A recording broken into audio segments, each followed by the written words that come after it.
3 is a magic number. Yes, it is. It's a magic.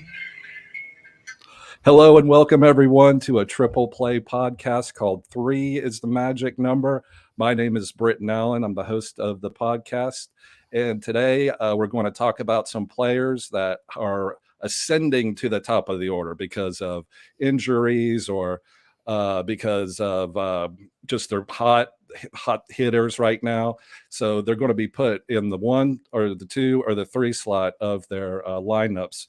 But before we get to all that, I'm very excited because I have a very special guest host today, a man who has co-created 2 wildly successful fantasy baseball podcasts. The first one is called In This League with his co-host Scott Bogman. The second is called Prospect One, which is the best fantasy, or actually Major League Baseball and fantasy related prospect fantasy baseball podcast you can listen to. That's easy to say. That doesn't roll off the tongue. It's called Prospect One, and there's more. He's also a man who has co-authored not 1, but 2 books about fantasy baseball called 99 Player Debates, available now at Amazon if you want to read all about fantasy baseball's players and metrics and all that kind of thing for when you go to the pool this summer or when you go to the beach. But there's more. This is also a man who, whenever he goes to the United Kingdom, maybe a vacation in the future, by law must be referred to as a lord. This is key. Due to the Queen of England, I'm sure this happened, or someone declaring him to be an actual lord of the United Kingdom. But there is more. This is also a man who might be one of only 3 people in the entire world to understand this question. Can you hear me, Tim? Yeah, I co-authored the joke. Of that. Yeah, you were 100% right. Yeah, I get a. This is Chris Welsh, aka the Welsh, aka Is It the Welsh? Thank you so much, Chris, for being on the podcast today. I can't tell you how excited I am about it. Britton, that was an insanely nice open. I appreciate all of that. Whether the podcasts are successful or whatever they are, they're fun. I have co-authored 2 completely unsuccessful books that we never want to do again because those the concept was fun, but that's totally out of the realm. But I'm excited. I'm excited to talk to you about all that stuff. And yeah, I am a Lord of Glencoe. That's what it was. It was actually many years ago. A listener did that. I think it's equivalent to like me owning a star, like a star being named after me.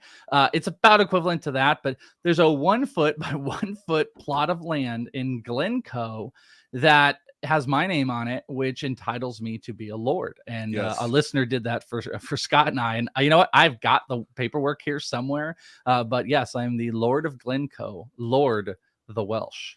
You are, see, and also let's make it clear to our listeners that Welsh is someone that hails from Wales, possibly, not how you spell the people that make that delicious grapefruit juice. Yes, still very, very popular. I sometimes wonder the discrepancy of how many people know me as Welch versus Welsh, because I think there's a pretty hard percentile of people. I think there's I honestly want to say there's 30% of people that will interchangeably use Welch with it. But hey, you know what?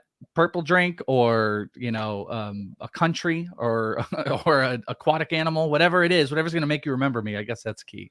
See, now that everyone knows that you're a lord, then they'll associate that with Wales. So maybe that'll I hope stop. so. Yeah, exactly. Because if I'm not incorrect, even after you tell people it's Welsh, they still call you Welch. Just a general principle for some reason. Yeah, it's nobody listens to me. Whether we're giving out hey, here's an email address for our listener mailbag. People that have been with us for 5 years are like, hey, I want to send something. What was that email again? It's just like the same thing there's been for 5 years, and same thing with the name. I've given up on that perspective of my life of like attempting to correct people on stuff. It's not worth your time. Just move. Whatever they want to think of me as, go ahead.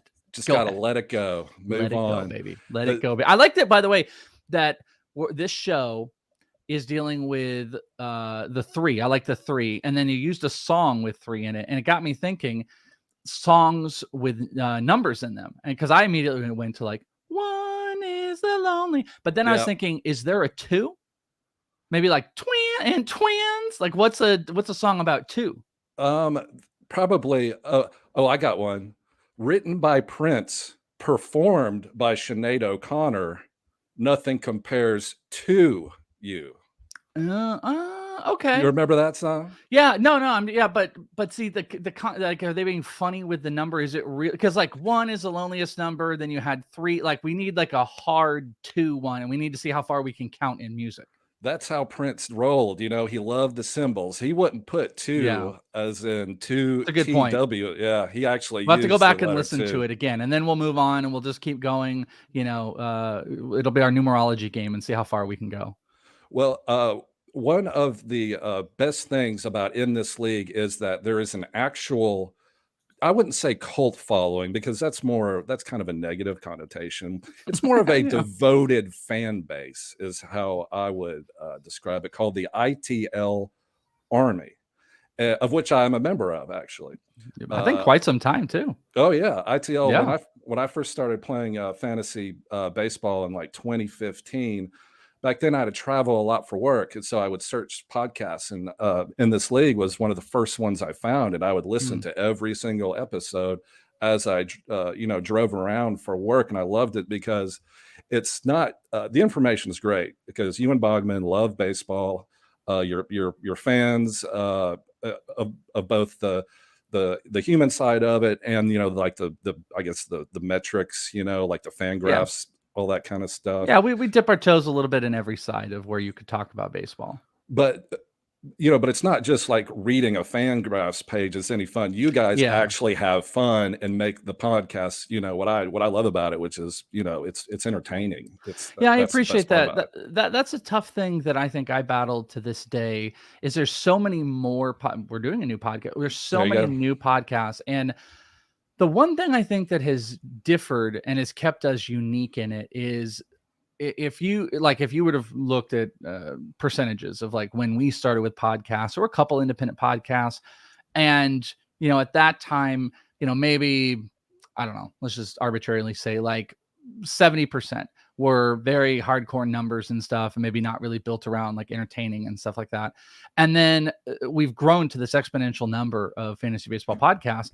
And I think that like informative side of like, let's sit here and talk about the, let's talk about vertical, rise launch on angle. The ball, and let's talk about not even just launch angle now. It's like, let's talk about the baseball shape. Let's talk about the shape of this fastball. And that's not a bad thing. But I think what's happened is we've probably 10 times the number of podcasts since we started. But I think that element of fantasy baseball that has, whether it's gone to shorter length ones or just hardcore statistical analysis, has risen. Even though we've 10 times the amount of shows, we've risen in that. I want to say 85% now are probably built around like, here's our baseball savant breakdown. And there are some OGs that have kind of evolved themselves into making sure they are being a little bit more entertaining, and people are kind of like opening up to that a little bit more. But I guess what I'm getting at is I sometimes feel more pariah-ish in that, like, we sometimes will spend an hour and a half, and like some of it'll be around some statistical analysis, but we might have fun, and we might just like talk about players and be able to openly talk about who'd you rather and what do you think and what is your process and stuff like that. And I think it's difficult because so many podcasts are built around kind of one way. When you are so dramatically different, you kind of sometimes stare at yourself and you're just like, well, is this the right thing to do? Are we still doing this? And luckily we are kind of like that, whatever band, like, I don't know, like like Heart, you know what I mean? It'll be like, there's a lot of people that really love Heart, the band, but where everybody else is talking about, hey, there's the big hair bands, and, there's the big ones, there's the big shows, there's the big, but then there'd be like this, hardcore clique of people that really like this specific thing. Maybe that's not a good example, but that's what has worked pretty well for us, is the people that really like us. And then there's probably a bunch of other people that churn and burn, but we are different. So that was a lot of time spending talking about that, but I appreciated you saying that. No, it's true. Like, I think in your last episode, I mean, y'all, it's y'all's podcast, so you're free to talk whatever you want to talk about, and y'all have this great conversation about the whole bizarro Tommy Pham,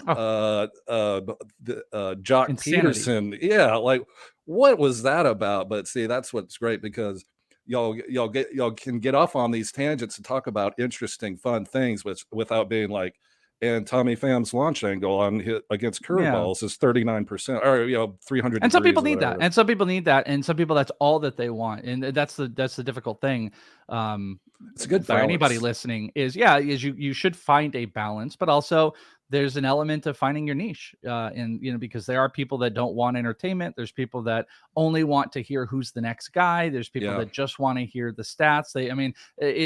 There's no formula to what people want. You just got to do something that plays well enough for enough people to be able for you to allow you to continue to do your stuff and hopefully grow, like you guys are doing here at Triple Play. And Triple Play does the same stuff. It's good stuff. Absolutely. We appreciate it. And in honor of the ITL Army and yourself, Is It the Welsh?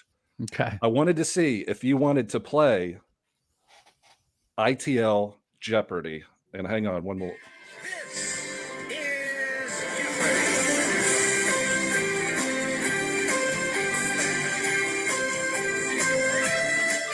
I'm horrific at any of these games. I'm going to tell you right now, this is going to be fascinating. I've done this in other points where people are like, hey, let's play this game. And for some reason I'm classic. You sit back, you watch those shows, you hear people, here's a question, blah, blah, blah. And you're like, dummy, it's this. But then you push comes to shove. I don't know. We'll see. I'm down to play. I'm always down to play, but I'm pre-warning everybody that I can be horrific at these games. So tell me how this is going to work. You are a very good sport. And I just realized that you have a very good chance of winning, since you are the only contestant. And you know what? I didn't really think this through very well. Sometimes a little split personality, like there's Chris, there's Welsh, and then there's Is It the Welsh? The three contestants today. Right. So you have a really good chance of winning, since you're I like these odds. You're not competing against anyone. Good point. Very good point. So it's what I would call a unique twist on the classic Jeopardy format. But so these are all ITL questions and answers. I guess Jeopardy, I'll give you the answer, and then you have to state the question. Okay. In our first category, and I actually had the little category thing set up here, super fancy too. In Jeopardy, they play that little, right? Yeah, let's see if I can. I haven't watched Jeopardy in a long time, even when Aaron Rodgers was doing it. Okay. That kind of hurt it. Okay. Yeah, we got it. So the first category is called, as I referenced earlier, your two books, 99 Player Debates is the name of the category. Yes. And so the answer is, in your first book, 99 Player Debates, Bogman does a write-up of a player who he refers to as El Torito. Oh yeah, I knew it. Yeah, and he claims that he has no idea how that nickname got in the book in his write-up of 99 Player Debates. This is the name of that player. Who is Odubel Herrera? Bing. Yes, that was one of the funniest moments that ever happened. We could do a podcast. One thing we do on our we have a Patreon at inthisleague.com, the ITL Army. We'll do these secret shows. We could probably do, if we really, but we'd have to be outing some things though. Like there are some things that we're pretty good. One thing that we do, sometimes it's not great, to be honest with you. Sometimes we'll just kind of say whatever we feel, and we say what we want, and we'll say things. We won't try to hide. Everybody's like, "Oh, we don't want to say this about this person." I don't want to be mean, but we'll just say what we want. But sometimes we hold some stuff back, and there's some stuff in there. We've had some wild moments with those two books on both ends, especially the first book. It was chaos, and that was kind of intertwined in it. We had so many mistakes, and we had someone screw us over at the last minute. It was just wild, all this stuff. But that was this moment where Bogman to this day doesn't understand how it happened.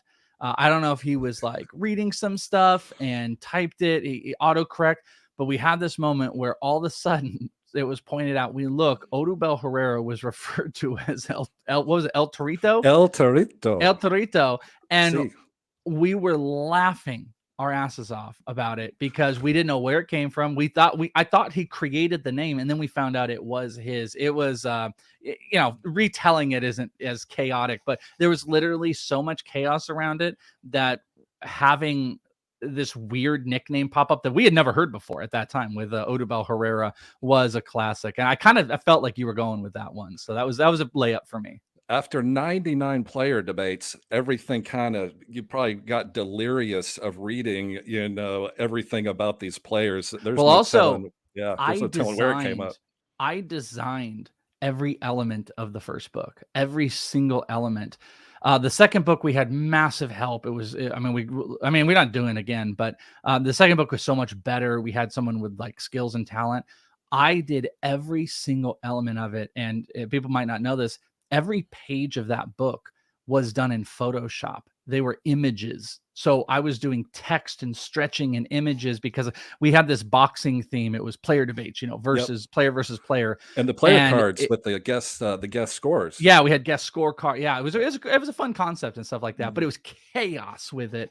And I screwed up so much stuff with it. I had like write up of a player over here and over here. We had to do all these edits. It was crazy, but yeah, Odubel was one of the highlights for sure.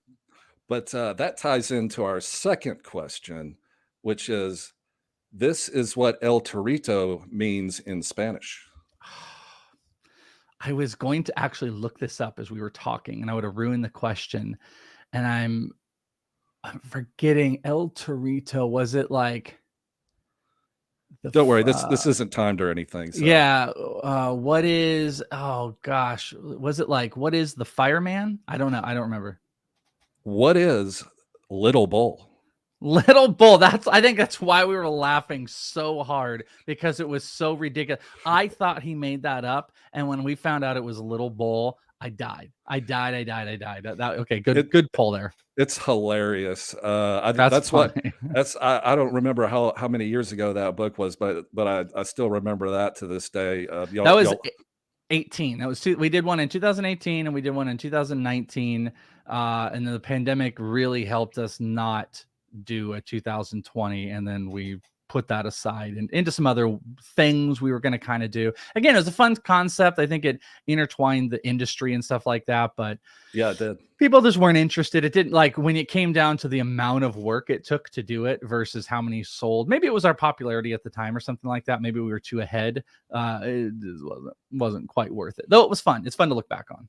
Yeah, it was fun. It was obviously a lot of work because those player, I don't know what you call them, those write-ups and y'all switched off on, one debate here, one debate there. But yeah, we essentially did 99 each. We did each player we would write on the debates, and then we would reach out to industry people, and each debate I would organize and have 3 people scoring it. So, and I told these guys they didn't have much work to do, just score it out. And then we would average the score, and we would give, ding, ding, ding. We'd have a winner based on the scorecard and our write-ups at the end. So, and this actually goes into our next question, because in Odubel Herrera's, I hope I'm saying that right, Mr. Herrera, Odubel Herrera's write-up, the judges were Jason Collette, Joe Pisapia, and Paul Sporer.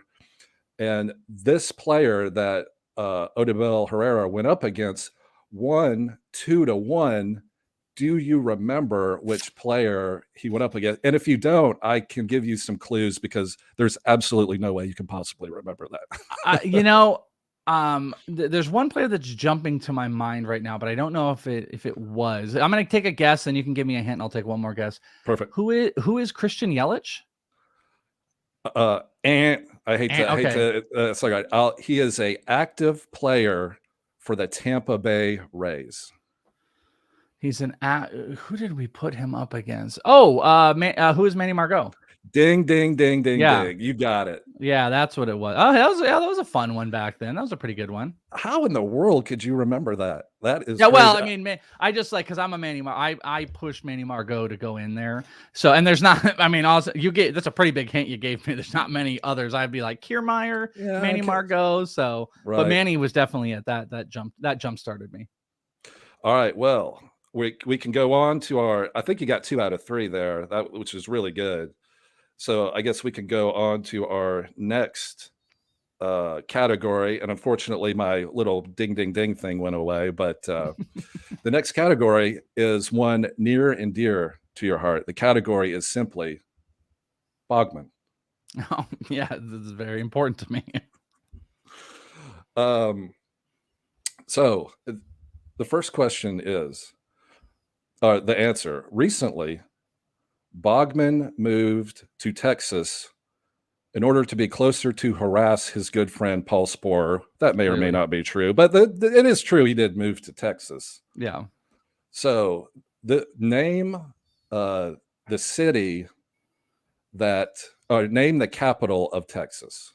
I'll say, let's name his address and his phone number. Bogman one time gave his phone number, by the way, on a podcast. One of the dumbest things that he's ever done and accepted in the history of our podcast, because we do other sports, and he gave his phone number on there, and to this day still gets them. So I thought we were going to give away his address. Oh, I mean, I'm going to sound like a moron. Is it Austin? Stumbled through that one. Austin, Texas. That is 100%. Oh, well, what is Austin, Texas? Okay, yeah, you nailed it. And I remember that there's also a lot of pranks too that go on with the ITL Army and you guys. Like, I remember, I guess this kind of stuff just happens to Bogman, but somebody got his address and was mailing him Dodgers stuff. Does any of that ring a bell? We had a couple of those. I've always been a little bit more, I don't know, secretive, I guess, if you will, with like some of my stuff. So Bogman would be a little bit more free flowing. Bogman's had a couple. Bogman had one where he was getting AARP stuff sent to him, and he did have somebody close. I think we knew who it was. We had somebody that was once a month, I think, sending him Dodgers things, Dodgers cards, and all this different Dodgers stuff for sure. That is hilarious. That's why he moved. That's why he moved. All right. So our next question or answer in the category, Bogman. This is how you spell his first name. This is a dicey one because, I mean, I obviously know this. He's a lot more accepting of this. How you spell his first name is Geoffrey, because many people don't know. That one might get me in trouble. Many people do not know. Not that, and now that is not it's different. That is not a hidden, like, he doesn't use Scott as like a, some pseudonym name or anything like that. Right. That was his middle name. But he liked that. He hated his first name to a point where he would get physically angry when you would use that name in the front. Doesn't care in our older ages now. He really doesn't care. But he's always been Scott since I've known him. But yeah, that's a nice little hidden secret. I didn't even know you knew that. Well, the only reason why I know that is because when I a couple of years ago joined some of the ITL pay leagues for the points league, and you would get the I got the and I said I would text or email the Gmail account and say, hey, what's the Venmo so I can pay? I think it was $50 or something like that. And so Scott sent me the thing, and I'm not really paying attention to it. I'm just like, who's this Jeffrey guy? Yeah, I'm like, pay. And then I got the receipt and it said, okay, you have paid Jeffrey Bogman $50. And I was like, I did that to Mr. Scott. I know. And I go, oh, I just sent $50 to some random dude. And it's always my worry with PayPal. So but anyway, so I emailed Scott, and he goes, yeah, that's my first name. He's like, don't make a big deal about it. It's my name. Yeah. Whatever you do, don't discuss it on a podcast. Nope. We'll leave that one to us. Oh no. All right. This is the last question in the Bogman category, and then we have a final Jeopardy, and then I promise your Jeopardy experience will be over. I'm feeling good about it. We're doing good. So during, and I can't remember the year, but it was during a Deck Your Balls podcast, which Our is Christmas special, the ITL Army's Christmas special for Patreon members only. So please go to the ITL Patreon page to sign up. But on a Deck Your Balls podcast, Bogman was brought to tears and cried uncontrollably for several minutes because from a listener he received this gift. Oh man, this is it's one of my all-time favorite moments.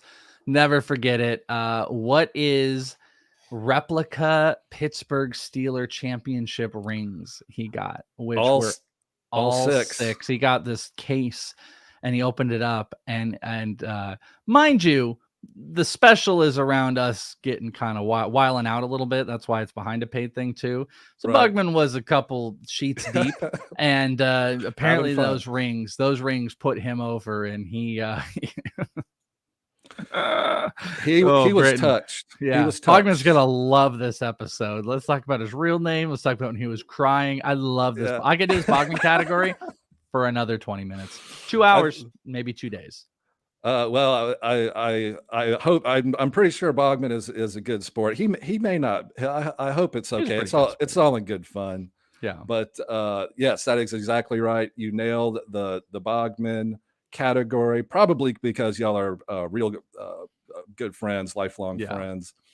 But we do have a final Jeopardy, and I don't have the music for Final Jeopardy, but I'll give you the category, and then you can think about what's your what your bid is going to I might put it all in the line. Give me the category. Okay, the category is herpes. Oh, I'll put the entire thing on the line. Okay, so here we go. Here's the Final Jeopardy answer to this very inappropriate category, probably, but we'll just go ahead. But it's already out there. Yeah, there's a story behind this. So during the pandemic, and I hate to keep using Bogman, but this just crazy stuff happens to him, so I have to talk about it. It does. During the pandemic, Bogman sent out for food, and with the food in the delivery bag was a special surprise. It was a note from the person delivering the food that read, quote, "I have herpes, period," end quote.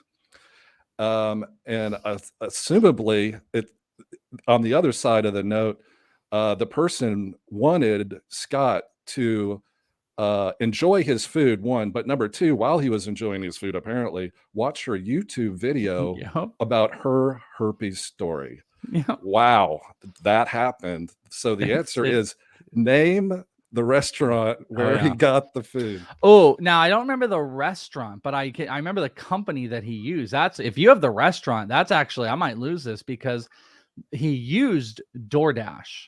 That's true. That's 100% correct. But the restaurant, I use the term restaurant loosely. Okay, because because the big thing was not about the restaurant, because what happened. So what is DoorDash? And I wish some of this were fabricated. It is literally to the T true that but also the lady was really weird with him as well, and she left. It was the note that said that with a YouTube channel, and Scott proceeded to then share his DMs with DoorDash about what happened, and they gave him, I think, a $20 credit for this person who said they had herpes, put it in their note bag, and we, on a secret show, which is still available, went through her YouTube because she gave us her YouTube, and we found her YouTube because I missed that one. Oh yeah, it was right. Wow. I don't know. I'd have to go find what it is. I think the episode might say I have herpes, and we went through her YouTube channel, and it was something else. Now that I think about it, the weird stuff we've had happen, that might have been the weirdest of all time that happened. Like insanity from top to bottom. The thought process of I'm going to somehow and look, I'm not making fun of anybody's medical condition whatsoever, but the thought process of I'm going to put a note in someone's bag of food regarding my It's just like, who does this happen?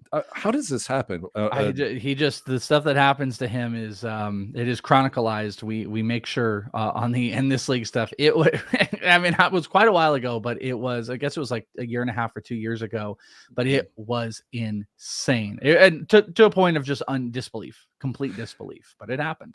And it was DoorDash, and I'm 99. Well, okay, more like, Let's say it was like a Mexican food restaurant, but it was Wendy's.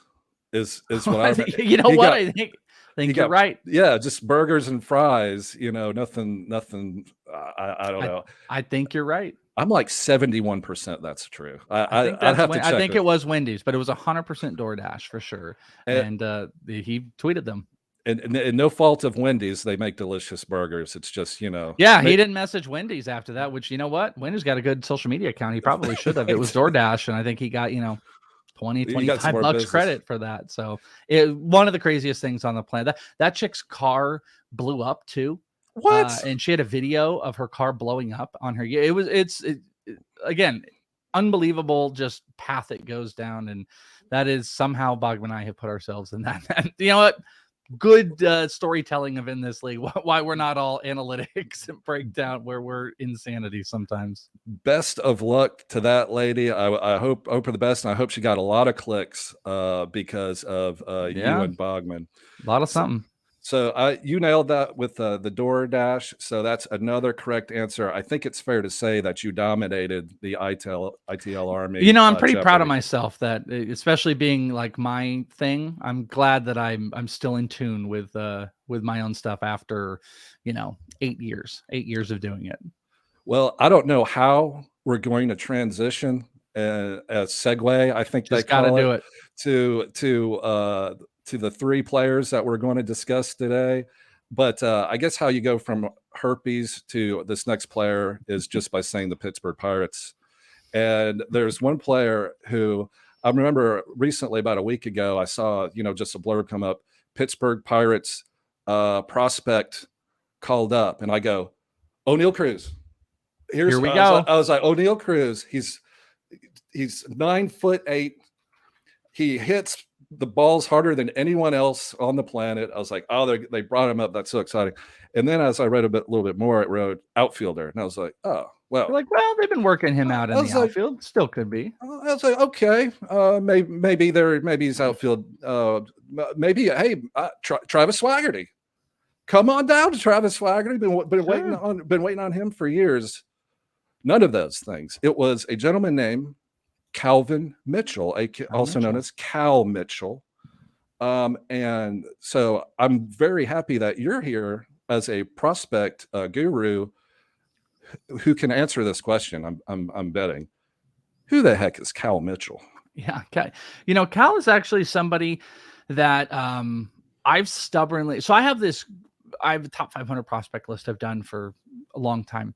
And I can be quite different than a lot, for better, for worse, than a lot of the other prospect people. Also, tons more prospect people that are kind of out in this space now too. In that, I think I sometimes toe a line of the fantasy pendulum in how or in the prospect pendulum. It swings two ways. It swings one side to the fantasy perspective, who's hot right now. Then the other side, the pendulum swings into real life scouting of looking at the whole picture.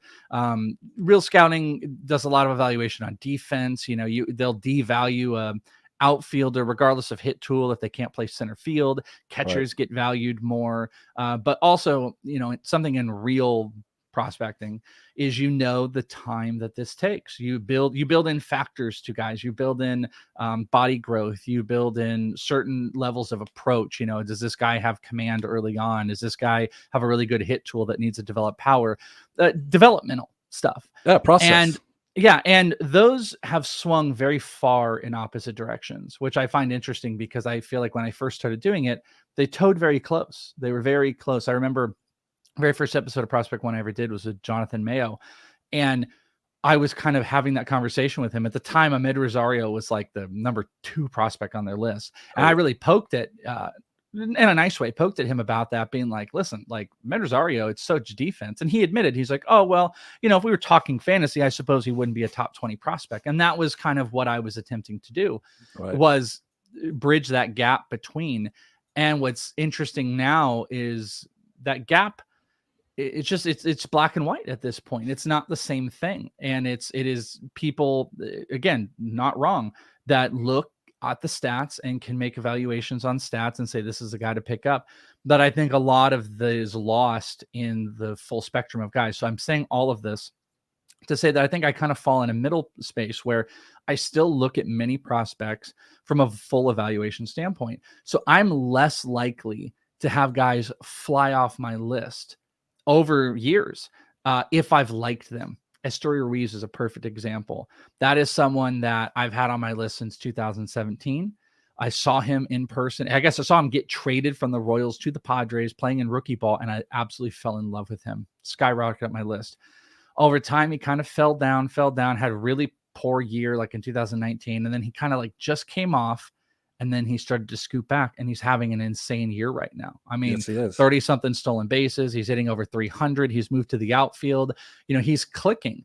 And take it for whatever it is. Is that an advantage that I kind of kept on a guy? Maybe. But people like to burn and churn. So I don't know what credit do I even deserve or is given. I don't know at this point. So I got to continue doing how I do it. I say all of this to come back to Cal Mitchell, that Cal Mitchell's a player that for years has been floating around my top 200, where I don't think he's been relevant for a lot of people. And I've always liked his hit tool. In 2019 was kind of a downer-ish year where he did drop a bit. In high A, he only hit 251, but he had 15 homers, only one stolen base, tons of strikeouts. 2021, 12 homers, 3 straight years of double-digit home runs, put that average back up to 279, stole a few more bases, cut the strikeouts in half. Cut them in half. So he was always like a really good contact hitter, good body, just a little bit more advanced. He always felt like I really liked his swing. I liked his approach. And this year in the minors, he was hitting over 300, stealing at a better rate. He had 6 stolen bases so far in AAA, where he had 6 all of last year in the minors, 5 early homers, highest slugging of his career, plays a good defense. This is a solid, not sexy baseball player. And sometimes these guys pop out. It's a very Michael Brantley-ish to me. And I think the Pirates are already kind of showing some of that as they put a young guy near the top of their lineup, because this guy has good bat to ball skills. He has taken out the strikeouts. He makes good decisions. He's not an immense power speed combo guy.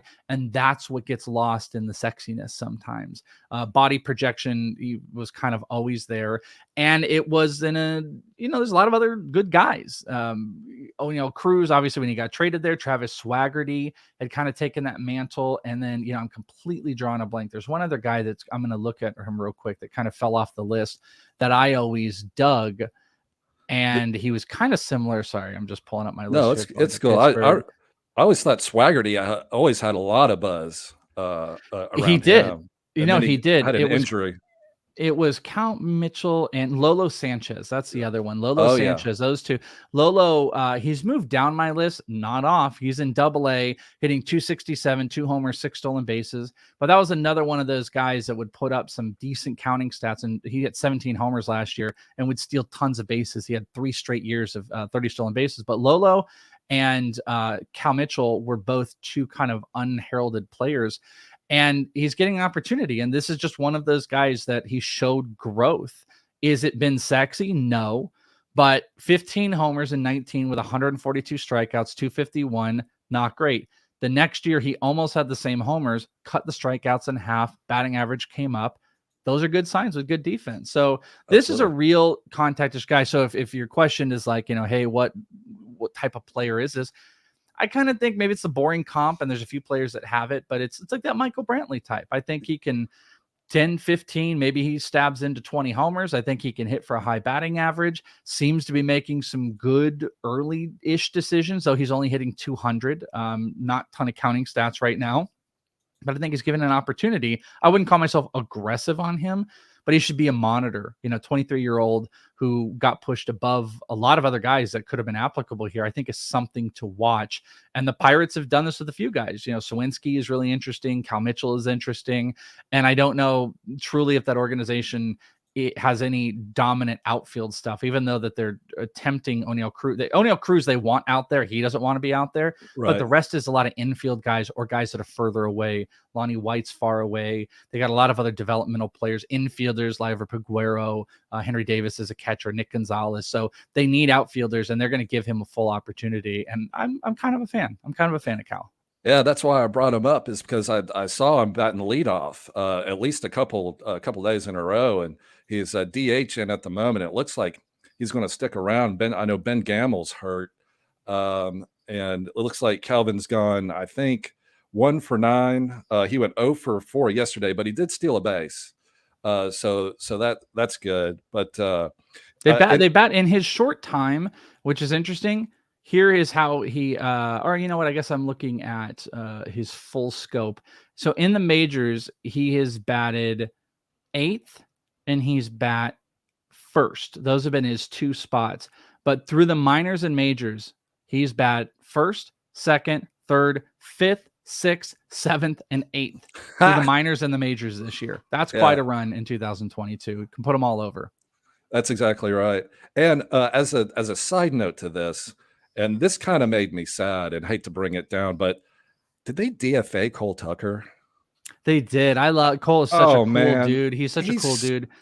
He's like the guy you want to hang out with. And you do want to hang out. Actually, there is well, now he's a scout, but there's a guy out here that I know who now is a scout with the Padres who was in a band with Cole Tucker. I've been around Cole because he lives out here in Arizona. I interviewed him actually in 2018, maybe in our 19 in Prospect. He's such a nice dude. He's such a cool dude. I was with my son one time. He was so nice to kids and people, and he loves the game. And he's got a lot going for him. Talented musician. He's dating Vanessa Hudgens. Baseball is one of the few things like you want it to work out, but if it doesn't, Cole will be okay. But he'll get some more opportunity. Yeah, you're exactly right. And I don't mean that being DFA'd means it's the end of your career or anything. I guarantee you, Could feel like it. Yeah, it's not a feeling that you want, but it is baseball. It is a business, and like Dallas Keuchel got DFA'd the other day. I mean, just no matter what your contract is, whatever, you never know. You never know. So good luck to Cole Tucker, and let's everybody keep our eye on Calvin Mitchell, who looks like he might start batting leadoff for the Pirates. Maybe got some power and speed.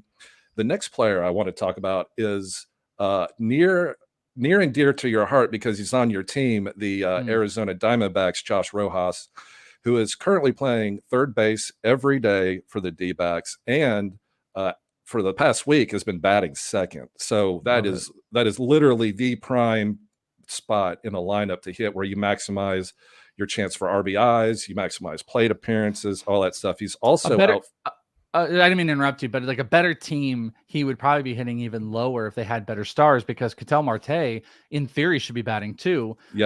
But he's batting 3 at this point because he's been way more hyper aggressive. It's such a great spot for Rojas. I agree.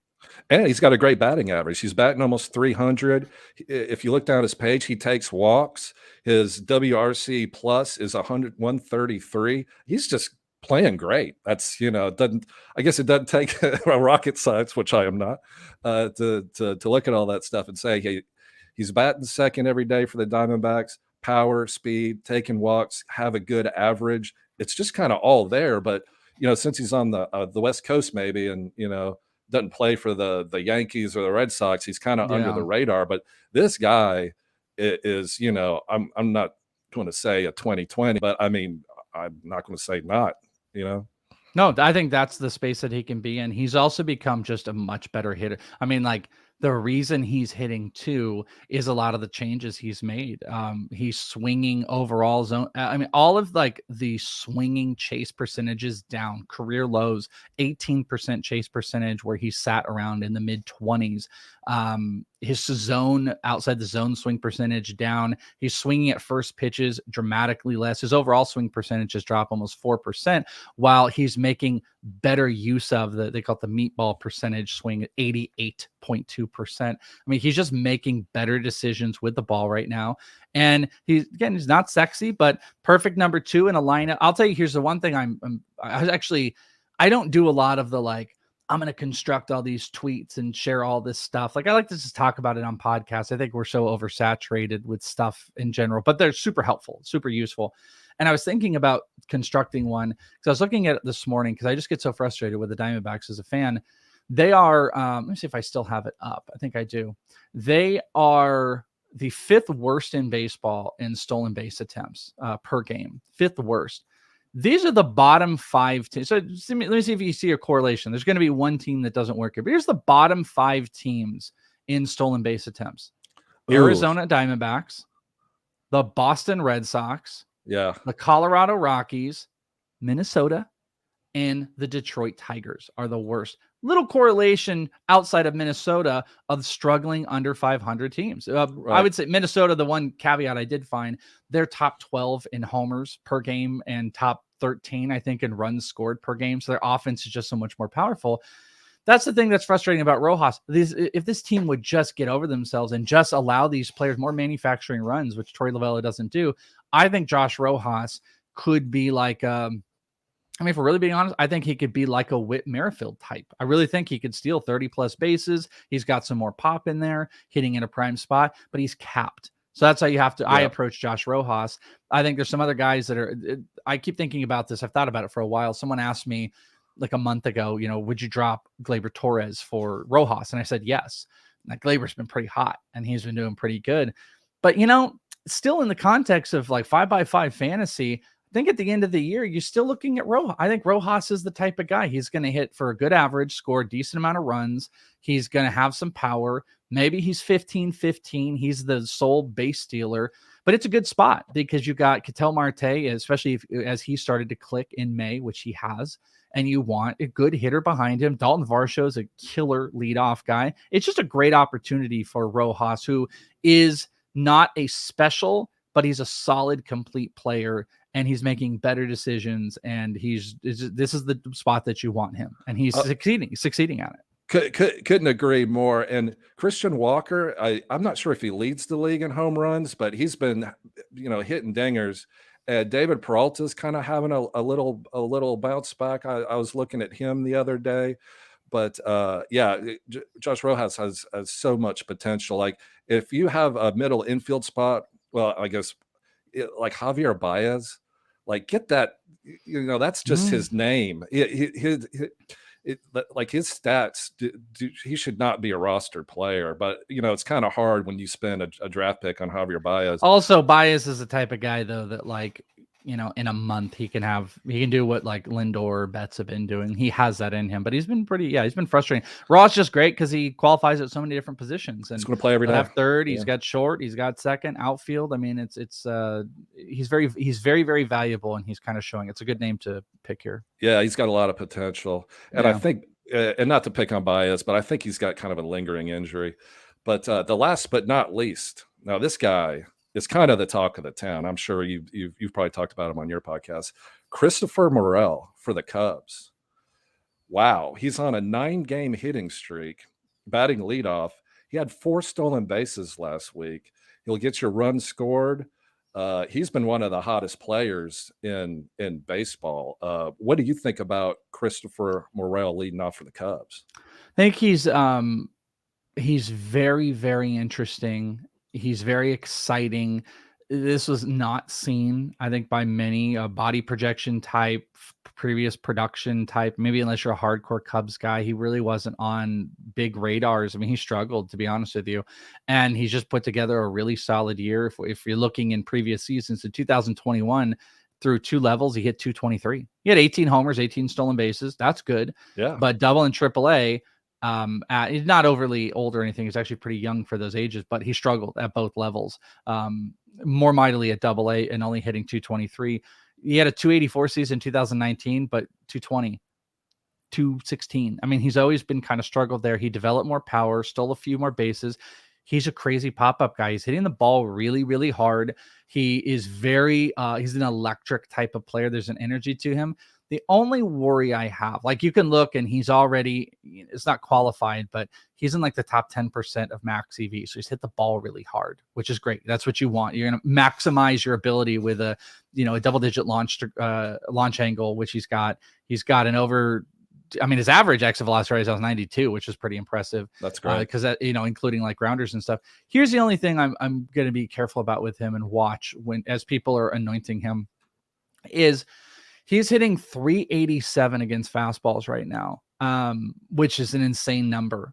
And he's seeing them about fit. It's actually interesting. I was trying to do some comparisons, and most stars are usually seeing fastballs just a bit more. When you break down, because you can do the breakdown of like, fastballs, sinkers, and get all of them, or you can just do like fastballs, breaking pitches, off speed.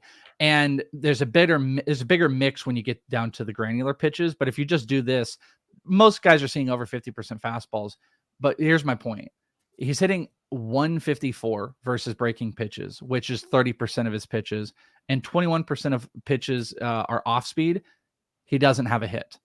So now there's not a lot of at-bats to those, and none of these are a whole lot of bats. This is a small sample size. Right. Baseball is going to figure out how to approach him different, and it's going to be his job to show us how he can adjust. They're going to stop. They're going to throw fastballs in the wrong counts. They're going to throw him less fastballs. He's going to see more breaking pitches. He's going to see more sliders. He's going to see more changeups, and that's going to be the big key to see how he fully adjusts, because he's not seeing a lot of that right now. He's seeing majority of fastballs, and he's murdering them, and that's good for him. And I think that's relatively exciting, but he hasn't hit a changeup. Sliders, he's hitting 167 against. Curveballs, he's only seen one. He's seen in one plate appearance. He's seen 11 total curveballs, 10 cutters, doesn't have a hit off either one of those. He's seen 40 changeups, doesn't have a hit off of those. Guess what? Baseball players are smart enough. They're going to adjust. So that's when we really get into it. This is not uncommon for young players, for guys, no real track record, kind of, skinnier guy, just pump fastballs back. Let this guy beat me. He's not a big power guy. Let this guy beat me. He's beating them with fastballs. Watch what happens when you see, so many guys are adjusting, and like Hunter Green is becoming more of a slider guy now, and he throws 101. Get these guys that are going to throw sliders in different counts and stuff like that. That'll be a true test to me. It doesn't take away from how cool he is and how fun he is. And I think he's exciting for the team, and he's got some of that electricness to him where he's going to make plays happen, and he's hitting the ball really hard for not being an immensely crazy big guy, but he's also murdering fastballs. So, I'm a little apprehensive to anoint him like I think some are, but it's very encouraging to see early signs. And that'll be something I monitor, especially for future value for like dynasty and stuff, is let's see when that adjustment comes in, what's going to happen. But that shouldn't take you away from picking him up and running with him. He's hitting at the top of a lineup with tons of opportunity and not a lot of guys to take it away. And that should be the positive that you really take away outside of like, getting into the nonsense like I'm getting. Well, it kind of sounds like a Serrano Joe Boo major league situation where crushing fastballs is one thing, hitting 12-6 curves is totally something else. Well, you trying to tell me Jesus Christ couldn't hit a curveball? What's that stuff on your shoulder? Oh, no, Yeah. don't worry about it. Yeah. All right, so the three players we talked about today: Christopher Morel for the Cubs, Josh Rojas for the D-backs, Cal Mitchell for the Pirates. If you just had one spot on, your 12-team roto, and you're looking for somebody just to pick up, stash, and see what happens, which one of those three guys would you recommend? Probably pretty easy. I'm going to go with Josh Rojas. I think none of these guys are on great teams, by the way. There's 0% takeaway from Rojas. There's no player to come up in the system that would take away from him. They love him. If anything, I think they would be, more applicable to get rid of a guy like Nick Ahmed. And Rojas is not going anywhere. Cal's not guaranteed anything. He's at the bottom of the list. Morel is way more than any of us thought he was, but I really, truly believe like you need a longer sample size on him to give the true value. But, kudos to anyone that picks him up, as you should pick him up. He's finding success, and that sometimes, all the analytics in the world, they'll be damned. and players will come through it and they will find things to adjust. And that's always something that's why, like, I got to play both sides, where it's at the end of the day, the hot player, you should find a way to get on your team, especially if there are, from his perspective, a guy that can run, is getting stolen bases and some power. Find ways to make that work. Then in the long term, do more of the research to figure out how much you should stick with this guy, because how morale adjusts will tell a big story. But it is clearly Josh Rojas for me of the three, and it's really not close. The more we talk about Josh Rojas, the more I'm 100% convinced I'm going to go pick him up on all my leagues. Thank you very, very much. You have been more than generous with your time. Chris Welsh, go watch ITL In This League podcast. It's one of my favorites. Watch or listen. And also the Best Prospect podcast, Prospect One. Both are fantastic. And also go grab Josh Rojas unless you're in our league. But thank you very much for being here. I really appreciate it. And we'll see you next time on the Triple Play podcast. Thank you, Chris. Thank you. See you.